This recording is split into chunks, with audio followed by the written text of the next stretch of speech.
it's Coffee with Kellie Tomney, and we have Tashi here from TwoSpace, and we're just going to continue and just find out a little bit around what are the learnings that you've had. You've been on an entrepreneurial journey for a long time, actually, but I know TwoSpace is only a couple of months old, so you're very early in the piece for this one. But yeah, what are the key learnings that you've had for someone who maybe is early on in the piece? Yep. That'd be great. Sure. So the most obvious one for me, and I don't even have to think about it, is you hear MVP a lot. Like, what do you need, the bare minimum, to just get off the ground? For us, it wasn't even figuring out what kind of people would use the space or what the offering would be. It was, okay, getting a space, getting Wi-Fi, and then seeing what happens. That was key for us because we've pivoted so many times already within 2 months. We're reacting once we put it out there, even if it's just a beta. Because people are starting to use it, I'm interacting with every single person, being like, what do you think? Yes. Would you use this? Would you subscribe? What would make you stay? That kind of thing. That's been really key, a key learning for us because we had a choice, and I'm glad we picked this choice to launch in October 10th, of either launching in October 10th with no idea of who would want to use this or if it was an even good idea, just a bit of a good reception from the community, or like just planning, getting ready and launching in January or February. Wow. So I'm really glad I didn't, not necessarily dive in blindly, but we were at that stage where we could have just launched it like we did and then be agile and kind of learn as we go and adapt the products and listen to the customers and also see if it would work and then grow it that way. Yeah. We weren't ready when we launched the first one. It wasn't as streamlined as it is today. We weren't ready when we launched the second location. We just kind of did it. Right. Even today, there's things that we need to change, but I'm really happy that we did it because now we're learning, but at the same time, we've put in 2 months of really hard work where we're helping get the brand out there. People are hearing it, they're receiving it well, we're getting a lot of support. So I guess the lesson, or what I find is really important, is once you have something that is core to what you wanted your offering to be, it's good to get it out there, even if it's just testing it in a group of friends. And the second is, don't be afraid to pivot. Like, not change your idea completely, but maybe change, or depending on the kind of feedback you're getting, as long as you stay true to your core message, adapt, like, constantly. Because you'll find that when I first started, I thought the people who would be using our spaces would just be startups. Now I realize it's everything from freelancers to startups to stay-at-home mums or dads to corporates wanting to get away from their office, and that's okay. Because we're building this community. It's incredible. It's like creative, like-minded people. It doesn't have to be limited to entrepreneurs. Yeah, we want creativity everywhere. You never know.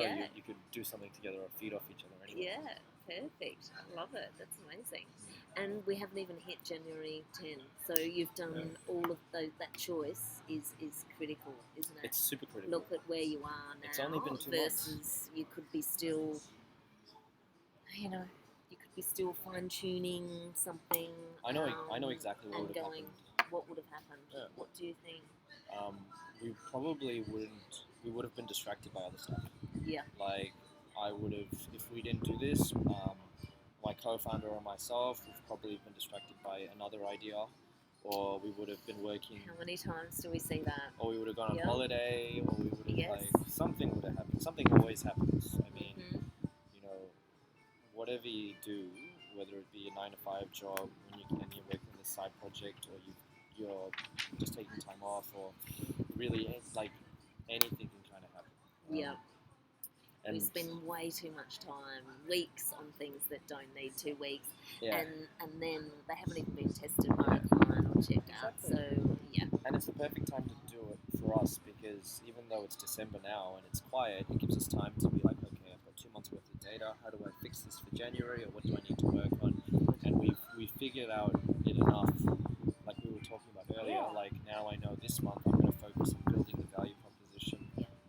So we moved away from, okay, our selling point is space. Like, cool space, cheap. Yeah. I hate the word cheap, but it is cheap.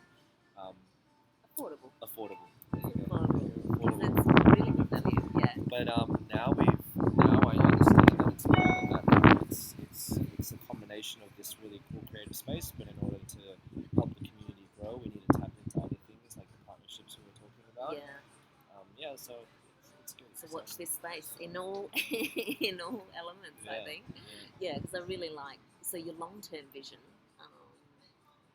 Why are you doing this? So I always like to ask, what's the overall vision for you? Well, my long-term vision is to connect cities. So fantastic. We've got Sydney. We're going to smash Sydney out over the next year, probably. Yeah. I'm going to stick to Sydney. Yeah. But then imagine if we're able to create a network of TwoSpace locations and foster that community, do events, connect people, build that value proposition. You get to check in any place in Sydney and all these cool spaces. But then suddenly I connect the Sydney community with the Melbourne community. So if you ever travel to Melbourne, you'll have all these locations to pick from and use. But then also at the same time, you already have an existing community of TwoSpaces in Melbourne that you can meet. And then there's that familiarity / community for you to tap into. And then not just Melbourne, but then we can look across into Asia, like Singapore, or like Hong Kong. And then we can even look further around the world. It's my long-term vision is because the idea is utilizing underutilized space, but also bringing together a community of like-minded people. The opportunities are endless, so we might as well take this cross-city to encourage people almost to collaborate with people not in Sydney. Because the tools are there to do it now. Yeah. Hopefully. Absolutely. Yeah. Well done. That's amazing. And what would be your key learning if you were to give a sort of a key tip? There's been a lot throughout actually, but if you were to say, there been anyone that you just go, wow, that has saved me, or I think I can see you could start. You've probably got a few, but I think the top tip that you were thinking about then.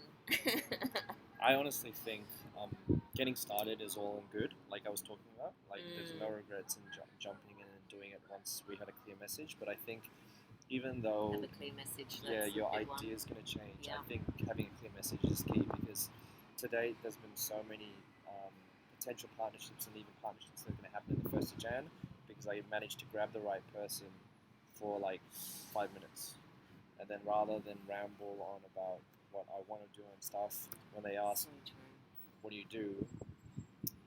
I'd get rid of all the buzzwords and it was really simple. It'd be like, so we take restaurants that are shut during the day and we turn them into a network of co-working spaces. So it doesn't sound sexy, but it's easy.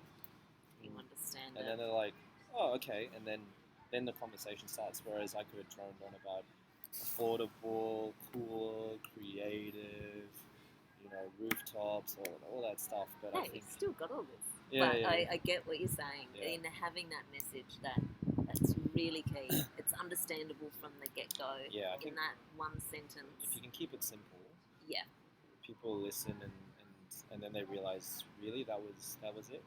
Oh, but that's really cool, and then it opens up the conversation because I think putting yourself out there is important within reason, of course. But if you are going to do that, just make sure you've got just a clear, simple message. Yeah. So if you do only get someone for a limited amount of time, and I'm a big believer in, it's all good and well to slog your product and be pitchy in sales, but if you are out there, it's better to just, people at the end of the day, just bond and talk and have fun, and then eventually when it comes up, what do? Just communicate it clearly and then move on, and then if they like the idea, they'll come back to it. Yeah. I like that. We've all been to those. Yeah. That's another whole story. We could do that another day. But thank you so much, Tashi. That's been amazing. And watch out. I'm looking forward to seeing TwoSpace and beyond, and all the other locations and the partnerships and the community for the long term. I think you're really onto connecting like-minded people. I think you're on the right track, absolutely. And look forward to supporting, and anybody have a look, twospace.com. Yeah, twospace.com.au. And then, who knows what globally. Yeah, fingers crossed. Yeah, let's do it. Exactly. Awesome. Thank you.